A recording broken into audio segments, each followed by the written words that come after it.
got a koi pond. Is it dirty? Is it disgusting? It's going to be. Koi are pretty messy. Let's talk about how to clear that koi pond up overnight. We're getting her a reactor and lots of carbon for her pond.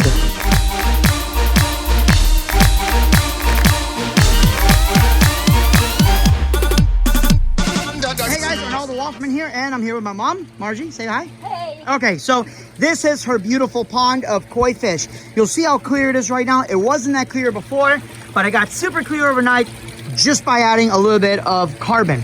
So here's the issue that we have with koi. Koi eat every plant imaginable. You don't want to put pothos plants in there because they will pull the whole plant down, eat it, and die.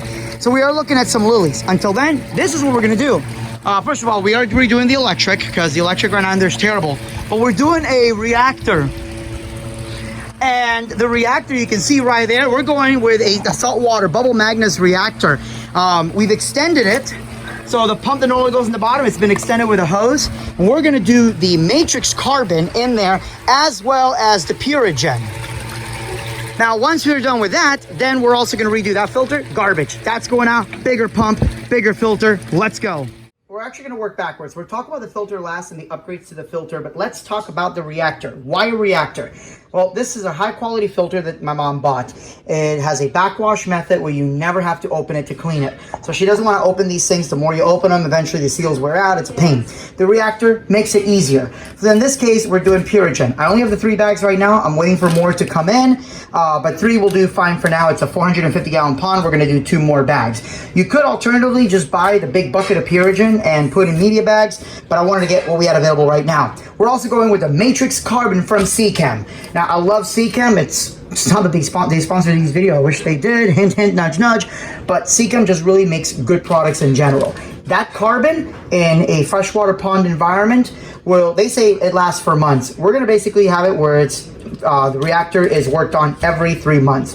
The bubble magnus reactor goes underneath, like in the sump. We don't have a sump, so we extended that pump. So the pump is now going through a tube into the reactor, then the reactor back into the pond. The pump is not a one that you can normally attach a tube to.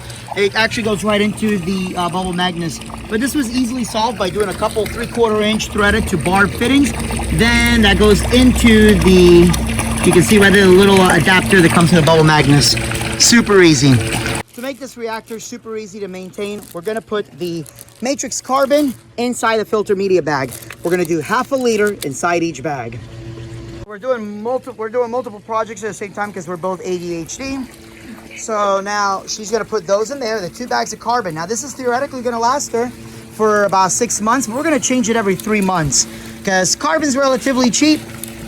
Now we're gonna put the bags of Purigen. She will eventually need to add more bags, just like a slow cooker right there. And then this guy is gonna go in here. The beautiful thing about the bubble magnus is it's super easy to open and close, unlike other reactors. Now we will have to attach a hose down here. Hey y'all, check it out. I don't know if you can see there, little baby frogs. She's got tadpoles there. Excellent. So we'll see. You see that it's working pretty well.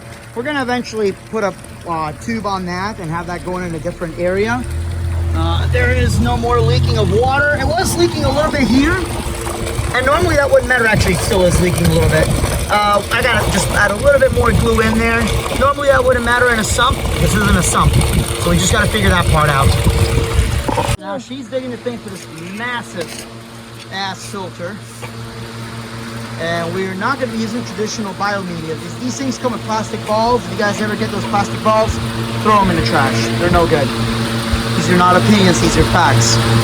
So instead of the eyeballs, we're going to do the Seachem Matrix. This high capacity biofiltration will not only help with the actual filtration as opposed to traditional biomedia or biofiltration media, but this guy also helps, I guess through some sort of Seachem magic, reduce a lot of the organic waste.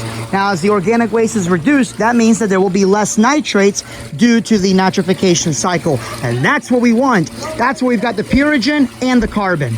So again, unless you're gonna do massive water changes in this pond of 50 to 100 gallons every couple of weeks, you're gonna need lots of plants. Well, koi eat all the plants. So now we need to reduce the organic waste. Carbon, Purigen, and Matrix. Great combo. Now, the reason I say that, in my opinion, these plastic balls are garbage is bacteria is not going to grow on this as effectively as something like this. Because even though there's ridges, the actual plastic itself is very smooth, and you're just not going to get as much surface area as in here. This is another great option as well. So we got a couple left over from the other 20-gallon tank. So hey, the more the better, right? Now we're going to put this in. Beautiful. Spread it out a little bit. So this guy is in there. Next, we're going to do the Alpine pump here. Big old cyclone. This thing's massive. That's going to go into the filter there. Now we can use this hose, but I'm not exactly a fan of it. So we're going to see. I might just cut this one in half. I don't know yet. So we might just do a couple inches of hose and then go into PVC. So the pump is going there. So far, everything looks like it works great. We have some flagler rock from Mulch and More over in Winter Haven, and we're just kind of creating where you can see the pipe is being held. The weight is not on the pipe. We actually have some rock right there. So far, so good. Now we're going to work on the waterfall, and then we ultimately hide this. So we had a really cool babbling waterfall look, but it was going off too far to the sides. We didn't want it, so we redid it. So that's what we've got so far. She's going to cover this with plants. And now we're going to try to hide the reactor. We've used a combination of JB Colwell and flex tape. It's going to be exposed. We're going to go in here and then have the reactor on top. But anytime you have to plug or unplug something, it's going to be a mess. So we're actually going to cut this down, have it fit over the reactor, make a hole coming out of it. Good, good, good. And then these guys, she's just going to cover up with some plants. Branches and all those vines will eventually be covering it up. We're going to cover that next. And there's that one. Again, we couldn't do it into a waterfall because the rocks would go that way and that way. And I told my mom that I could just get some piping and make a channel, but she didn't want to mess with all that. She actually liked that look. So we'll go with that. Plus, there's already a waterfall there. So the bubble magnets reactor, this is the 1/4-inch pipe that comes out of it. It is not 1 1/4, it is 1 1/8. Is it a European standard? Who the hell knows? So I really want this to come out of here. So we're gonna do this, that's gonna go into here, that's gonna go into here, and then this is gonna slip here.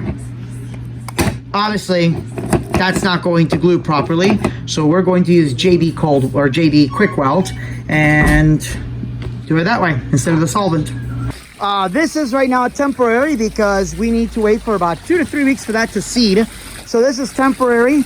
We're gonna pour some stability in here daily and really get this pond reseeded without it crashing. And that's very important. Anytime you update it. Now you could just take the biomedia from this, because we're using all new biomedia. We're not really taking that sponge. We're just gonna put it in there. And the reactor is hidden where it looks a little bit more natural. Now mom can just get some of those vines and have the vines coming down this way, have the vines going there, and it's really gonna tidy up that particular spot right there. We redid this over here, and there is the reactor. Please note that the reactor pump is here and the output's here. The pump outlet is there and the inlet is there. And the reason that we're doing that is because you don't want the same water going back in. You want that nice circulation, and that's what we're working on. Last but not least, let's get this bubbler taken care of. So there it is there. Now, this guy here is going to be here for about 4 weeks until this plant, or this one's seeded. We have turned off the UV because we want this to really be seeded without bacteria coming in. So probably about a week, we're going to keep that off. And now we're going to move this one here, and we're going to turn this into a guppy pond, I guess. So that's gonna be the next project. So let's see what it looks like during the day.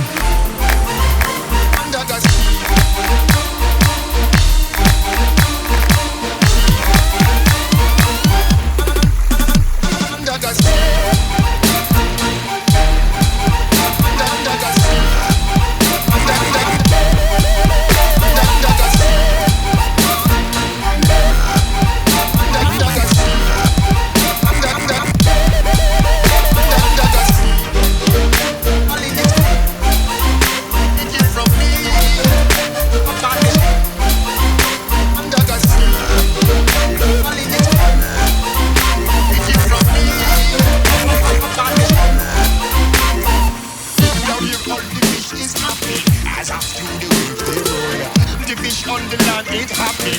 It's hot 'cause they in the